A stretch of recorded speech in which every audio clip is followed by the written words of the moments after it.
There, Mr. Buckner.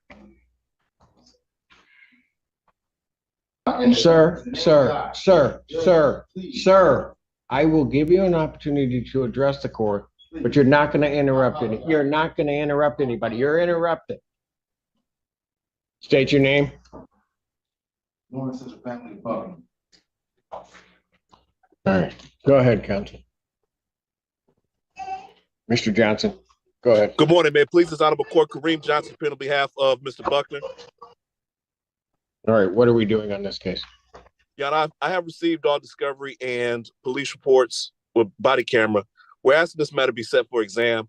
However, Mr. Buckner has, I believe, 3 witnesses that I think we will want to ask the court to take testimony from at the exam. So I'm asking for some extra time to make sure I can get those witnesses subpoenaed to court. Any objection to that, Nelson? Joe, I don't object to setting out for exam or to defense counsel's request. However, I believe counsel is new in the case. He's not aware of something that requires the public defender up. Earlier this week, this defendant made threats to his witness at preliminary examination. Yes. A new charge, Sir, you need to face me.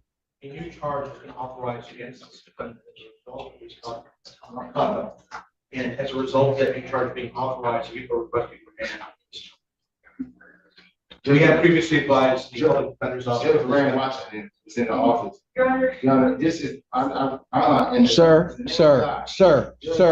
Sir, I will give you an opportunity to address the court, but you're not going to interrupt any. You're not going to interrupt anybody. You're interrupted. Yes.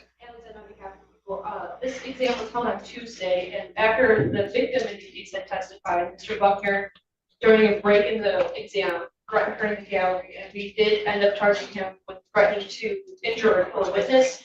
And this is a victim that he was not supposed to have contact with, as she was a victim on the FA case. So in that sense, he had violated the bond by contacting her in court and also threatening her with criminal charges, which is why we would be asking for his bond to be revoked.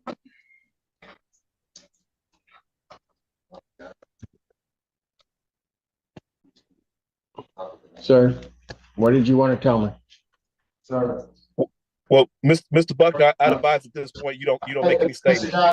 Mr. Johnson, I need to speak because if I don't speak, if the prosecutor said they want to lock me up in remand, it's up to Judge Simpson. So I have to present my portion of the truth. If I don't, I'm going to jail. Like, I have a family to support. Please, like, I am not guilty. And this is what I, Well, okay, okay, on Tuesday, I had a hearing for a situation that I was allegedly accused of, right? During that hearing, it is my belief, so let me just say that, it is my belief that the coerced witness messed up the testimony. So they said that the witness said that I threatened her. I never threatened her. They said that they went to the officers, they had stuff on body cam, sir. No, it wasn't that. If you go on body cam, I was talking to my aunt Sandra Lamont and my family member, my phone was on, and I was talking to them, and nothing out of my mouth said, I'm gonna threaten that lady, I'm gonna get that lady. They have been trying to harass me and my family ever since that I got shot on Father's Day, and I didn't cooperate with the police investigation. I got shot 9 times and 1 time in the head. 2 days before all these incidents happened, please hear me out. Deputy Caruso from Washington County kept coming to my house saying, you need to testify who shot you. You need to testify who shot you. I said, Mr. Caruso, all I want to do is live my life. I got a family. I got my brothers here. I got a people that I support. I don't want nobody getting killed else. I died twice in my brother's arm. The next day, I got in an incident with my lady friend, and it went from a domestic violence to a stalking. Ypsilanti police officer Tyson came in to Washington County Jail. The very night I was arrested, tried to read me a personal protection order. I said, I don't want to do it, because I didn't do anything wrong. The next day I woke up, I had stalking charge. That was dismissed. That was malicious prosecution is going on. Please hear me out. Then Jacob Dillon came to my house, tried to run me over with a vehicle. I punched his window out. I go to jail for that at my home. Okay. Then so I come to court, and the prosecutors, Judge Rand Washington is the eyewitness. This same prosecutor, while he's in court on camera yesterday, sir, while we was on court on camera, just please hear me, said, Mr. Buckner, is threatening my witnesses in court. This is what this same prosecutor said. Judge Ray Washington said, no, he's not. Mr. Buckner is talking to me, and he's not threatening. See, they had already had it out. Hold, stop. There was a video requested. Does the video show anything? Yeah, I haven't had a chance to review it. I just got it this morning. But we were informed immediately after the threat occurred. She informed our advocate, and then informed us that it had happened. And then she did a police report, and then we authorized the charges. Your Honor, may I? Hey, just a second, Mr. Johnson. Has the complaint's been authorized? Has it been sworn to? I don't think so yet. It was just authorized this morning at 8 a.m. All right. Yes, Mr. Johnson, go ahead, sir. Your Honor, this was not my case. This was the public defender's office's case. My case was dismissed prior to this case on Tuesday. I have no knowledge of this. I have no discovery on this. So I can't effectively address this and make sure my client gets his due process rights in terms of a bond revocation hearing. I understand that this may have just happened Tuesday and all the police reports and video camera have not been gathered.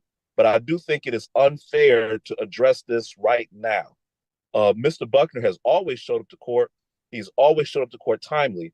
I think it's best for the attorney who was present at that hearing to handle this bond violation, especially if that case is still ongoing. I just can't effectively represent Mr. Buckner on a bond violation that I did not know was going to occur this morning right now, Your Honor. Yeah. Mr. Brown, were you there on that? I was not, Mr. Michael. First of all, one round there. I was not there, Mr. Michael Gaddy was. I'm not sure is this being handled as a bond violation. Well, they're asking for revocation of this bond because of new charges, I presume, and the nature of those new charges. So that's what they're asking for. I think a couple of things there, and I don't know what there was a request made for video from this courtroom of that day. We got time narrowed down. You need to take your hands out of your pocket. And the request was made. I checked with Judge Washington because she was the judge presiding as to whether or not she had any objection to that. She did not. That was, I think, Byrne provided to the people in this case. They have not had an opportunity to review it. So as it stands now, these allegations that they have violated nothing's charged. Well, no, it's basically charged. It's authorized at this point. It's just that it hasn't come through the system yet. Okay, so here's what I'm going to suggest, and may not like it, but I think maybe this is the way to do it. The video, somebody from your office, Mr. Brown, was handling his exam, correct? Yeah. Okay. We just talked to him about it. He didn't see anything. So what I would do, and I get Mr. Johnson's point, he's trying to do that. What I'm going to do is temporarily take the defendant into custody. I want that video provided to Mr. Buckner. Mr. Buckner. I don't know what's on the video. I did not view it myself. And then have counsel look at the video, and then I will myself look at it when I get a break to be able to do so, and then make a determination if based upon that, his bond in this case should be revoked.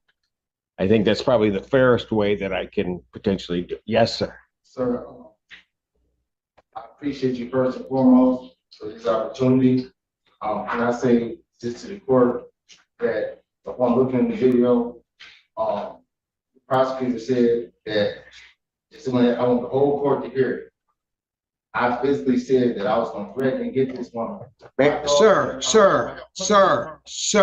first of all, I don't want you saying anything about what's going to be that new case coming up. I don't want you saying anything. I'm not going to hear it because you're going to end up hurting yourself. What I have said is you will be going into custody. We will then, and I'm not saying even at this point, I'm going to keep you in custody. A video was requested. I'm going to give, the prosecutor's got to look at it. I'm going to give counsel that was handling it at that time an opportunity to look at it also. Mr. Brown has already indicated they spoke with your attorney at that hearing and he did not witness anything. And I don't know because I was not the judge presiding. So this is the best that I can do to try to figure it out at least preliminarily. Mr. Judge Simpson. Judge Simpson, I'm a very honorable person. I'm asking in all due respect. I'm not a flight risk, sir. Sir, I'm not saying that you are. My dog's in the car. Is there any way that I can call my brother so he can come? Sir, I'm going to expedite it as best I can to make sure that I can look at it, get you recalled back up, and tell you what I'm going to do. But I think everybody has to look at it. Mr. Johnson's not here, so he can't himself look at it, but it affects his case. But the people that can look at it can do that and maybe get in touch with Mr. Johnson. I don't know, but I'm just saying that's the way I'm going to handle it at this juncture. All right? You don't represent me. Okay. So the guy that represents me is Mr. Gotti. Mr. Gotti is the key factor in you being here.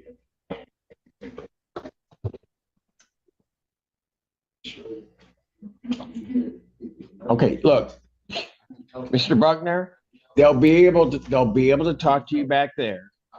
But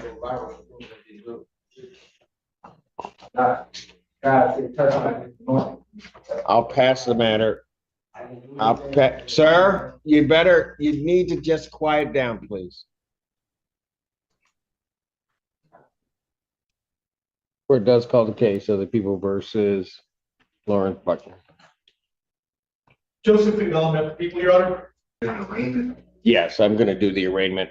And just to bring you up to date, Mr. Johnson, the new case that we were talking about has actually been, I now have the file and I'm going to conduct the arraignment on that charge.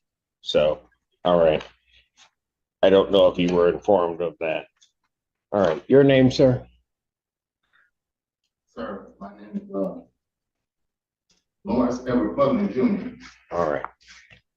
You are before the court on a felony complaint, a one-count felony complaint that alleges that on or about April 1st, 2025, at the location of 4133 Washington Avenue, that being the 14A District Court, that you did influence or attempt to influence the testimony at an official proceeding by threatening to kill or injure a person.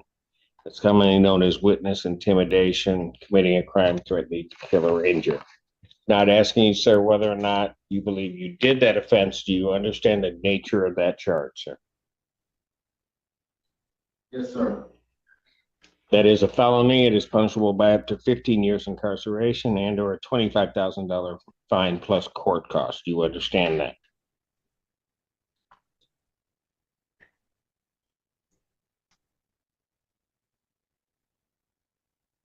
You understand that, sir? Yes, sir. And you understand also, sir, that a consecutive sentence may be imposed for any other conviction. You understand that?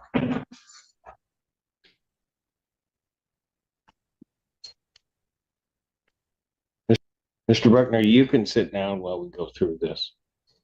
All right, sir. I didn't know. I'm sorry. Did you understand that, sir? That a consecutive sentence may be imposed for any other conviction. Sir, forgive me for my emotional upbringing. I don't know what to say right now, sir, and I truly apologize to the court. I don't know what to say yet. Well, I just need to make sure that you understand and can answer the questions that I'm asking. I need to make sure of two things primarily. First of all, that you understand what you charged with. You told me that you do understand that. The other thing that I need for you to understand is what the maximum penalties are.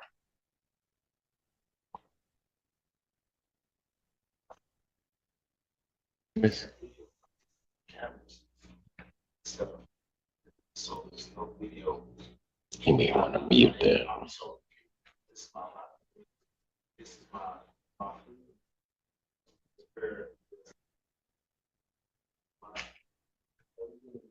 freedom just snatched from me, and I was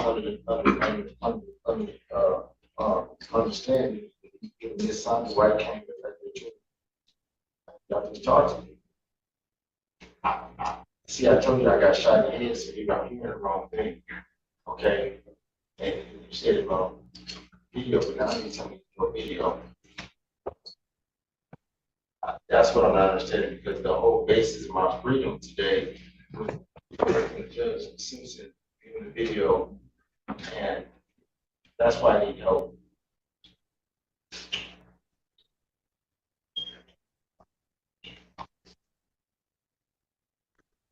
Oh, this, what charge is this?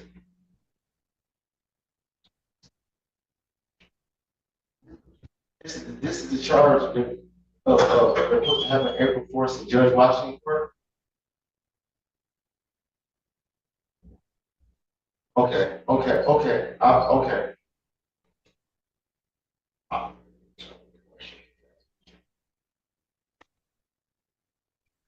Attention. I understand the attention. I just, from the time, and I apologize ever since, and I'm a little slow right now, so I apologize to the court ahead of time. Y'all be further ahead of me.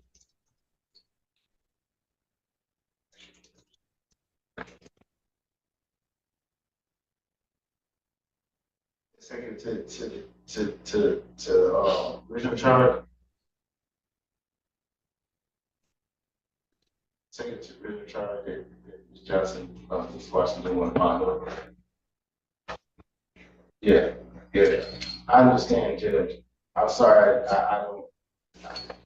Okay, so you understand then the maximum penalties on that charge. Yes, sir. All right. First question I have for you is, do you want to be represented by an attorney on this? It's a public defender case. Right. As to the formal reading, you waive any further formal reading of the complaint, stand in. All right.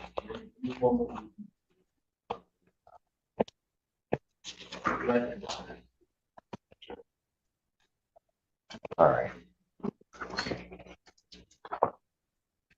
Defendant pleading not guilty, demanding a probable cause hearing.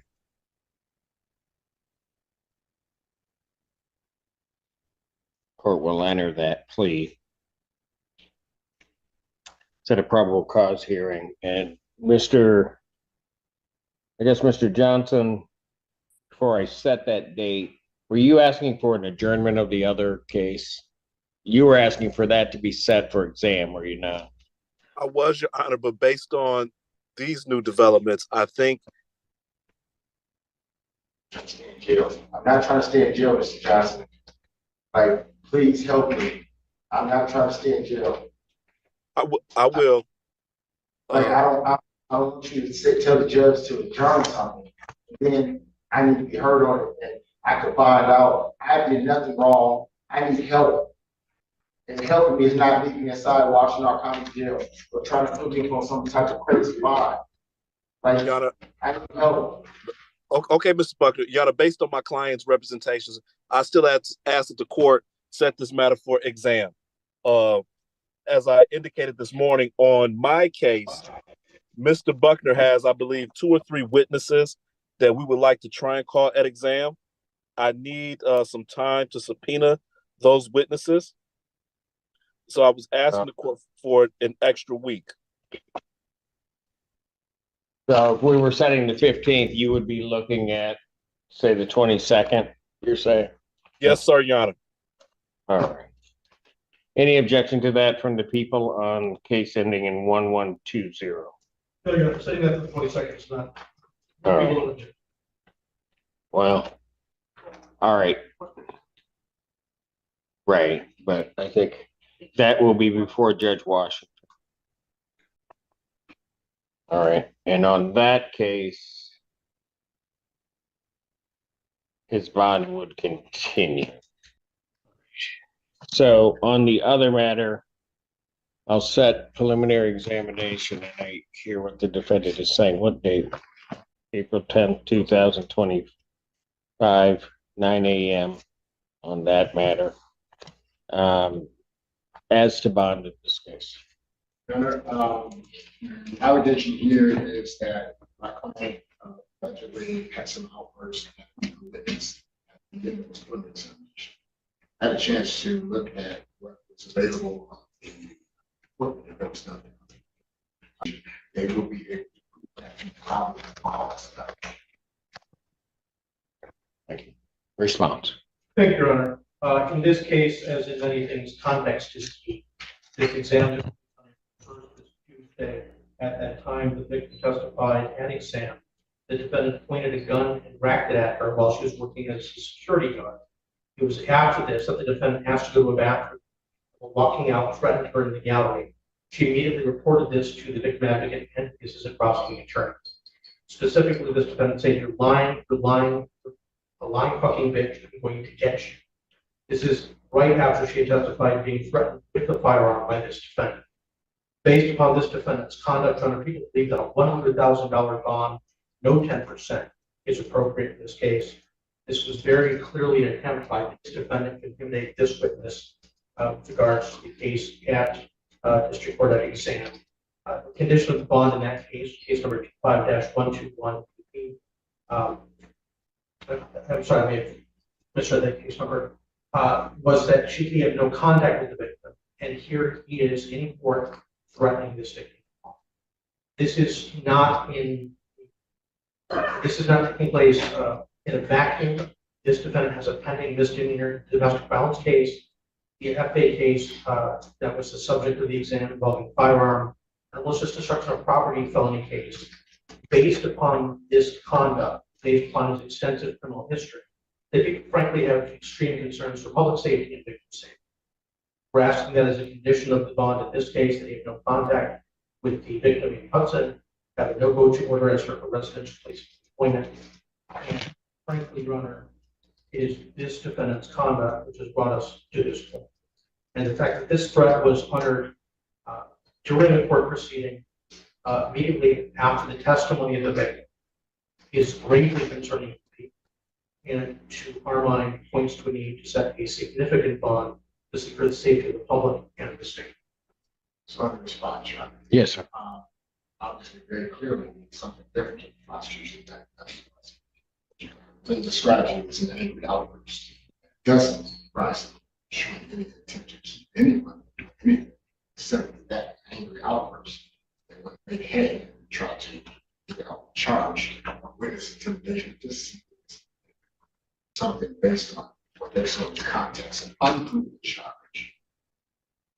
But if it were directed at the victim in that case, that irrespective of what's being said, that would be improper conduct, you'd agree. That's right.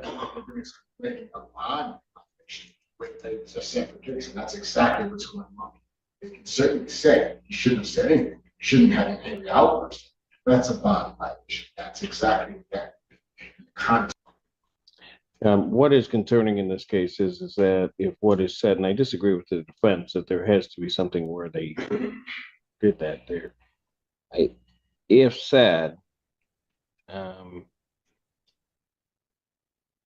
if what is indicated was said, which oddly is consistent with, in some respects, with the underlying offense and what is said, which makes it even, I will have to say, more frightening if it was said. And that it is said during, even at a recess, but during a court proceeding where the defendant knows he is not to have any contact with that particular individual, is highly problematic and something this court cannot tolerate. Should it be that type of individual in this court's mind, does pose a significant threat to the public in regard to his behavior. I would also indicate that I don't necessarily believe that the defendant is a flight risk, certainly, but I do believe that given everything that the court has heard, he is a significant danger, if not to the public in general, to this one individual. He may be a particular danger. The court is going to set the defendant's monetary amount of his bond at $75,000 cash sure. If the defendant is released, he is to be placed on the GPS home confinement tether. The court may allow, upon petition, his ability to go to work once that's established, but $75,000 on that case. Thank you. It's possible from the judge watching it. It's probably the same stuff that they charge me for right now. Same stuff that they charge me for right now. A prosecutor told Judge Washington that I was disrespecting and threatening her client inside the jail, inside the courtroom. Judge Washington looked right at her and said, "No, you're not." He looked right at me. So I asked you to talk. Judge Washington could have helped me on this. Because they got me charged on. They got me charged, Judge. And so this thing, right, for me to make one statement, Judge Simpson, I'm charged with making a crime in the courtroom, right, sir?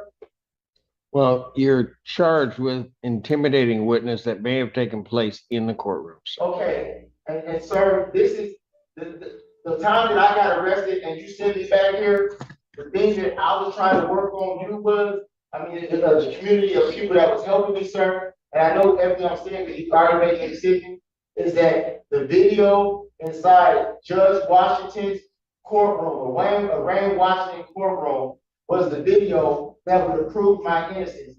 The prosecutor told Judge Washington that I was threatening Amy Hudson while she was giving her testimony on the stand. Amy Hudson was on the stand.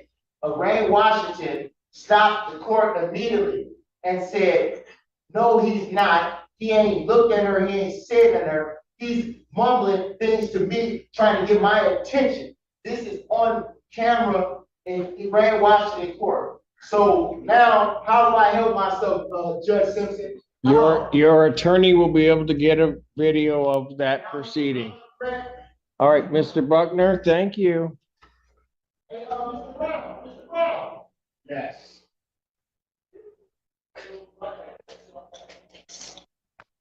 Thank you.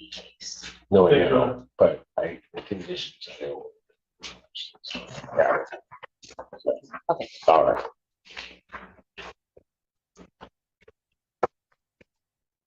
Thank you, Mr. Brown, and I appreciate that lesson on how to conduct a court. No, I always appreciate the help.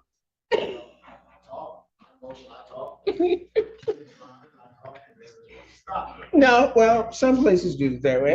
I just let people talk. Okay, you know that because you're still doing it. Okay. Have a good evening. And just like that, this courtroom hearing went from a simple appearance to a situation with serious consequences. The defendant insisted he was being misunderstood. He repeatedly told the judge that the courtroom video could prove his side of the story. But the judge wasn't willing to make a final decision based only on accusations or emotional arguments. Instead, the judge wanted the evidence. And that's what makes this case so interesting.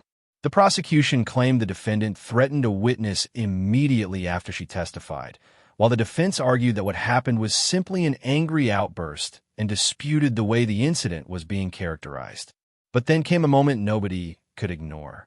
The court formally addressed the new witness intimidation felony charge, which the judge explained could carry up to 15 years of incarceration and a $25,000 fine. And when the defendant continued trying to explain himself, the judge stopped him and warned him that talking about the new case could actually hurt his position. That warning says a lot, because sometimes in a courtroom, saying more isn't helping you. It's making things worse. The judge ultimately decided that the safest and fairest approach was to have the relevant video reviewed before making a final determination about the defendant's bond. But after hearing the prosecution's concerns about the alleged threat and the defendant's circumstances, the court set bond at $75,000 cash, with GPS home confinement if released. Now here's the big question. What does that video actually show? Because the entire situation may come down to what happened during those few moments in the courtroom. Was this really a serious threat?